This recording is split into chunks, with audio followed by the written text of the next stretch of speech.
যে ভায়োলেন্সটা প্রয়োজন সেটাও দেখানো। জি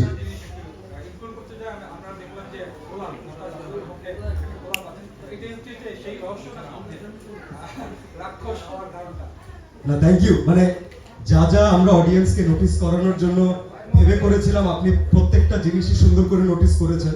so thank you so much. Rose is a symbol, and particularly আমরা সবাই জানি যে রেড রোজের মিনিং কি। গোলাপ তো অনেক কালারের হয়, তো লাল গোলাপটা আসলে কার জন্য বরাদ্দকৃত থাকে সবসময়। তো গোলাপের যেভাবে কাটা থাকে, ঠিক একইভাবে ভালোবাসার পথেও কিন্তু অনেক প্রবলেমস থাকে, অনেক যুদ্ধ থাকে, অনেক ফাইট থাকে। সো ইনশাল্লাহ এটাকে আমরা একটা সিম্বলাইজ ওয়েতে যেহেতু দেখিয়েছি, আপনি এটার পুরো মিনিংটা ইনশাল্লাহ আমাদের টিজার ট্রেলারে কমপ্লিটলি দেখতে পারবেন। But thank you so much for noticing this. Thank your জন্য যে ভায়োলেন্সটা প্রয়োজন সেটাও দেখানো। জি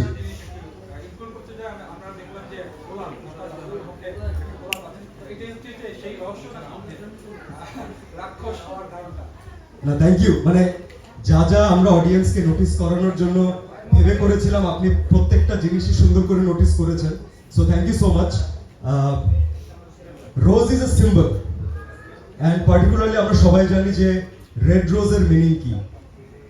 গোলাপ তো অনেক কালারের হয়, তো লাল গোলাপটা আসলে কার জন্য বরাদ্দকৃত থাকে সবসময়। তো গোলাপের যেভাবে কাটা থাকে, ঠিক একইভাবে ভালোবাসার পথেও কিন্তু অনেক প্রবলেমস থাকে, অনেক যুদ্ধ থাকে, অনেক ফাইট থাকে। সো ইনশাল্লাহ এটাকে আমরা একটা সিম্বলাইজ ওয়েতে যেহেতু দেখিয়েছি, আপনি এটার পুরো মিনিংটা ইনশাল্লাহ আমাদের টিজার ট্রেলারে কমপ্লিটলি দেখতে পারবেন। But thank you so much for noticing this. Thank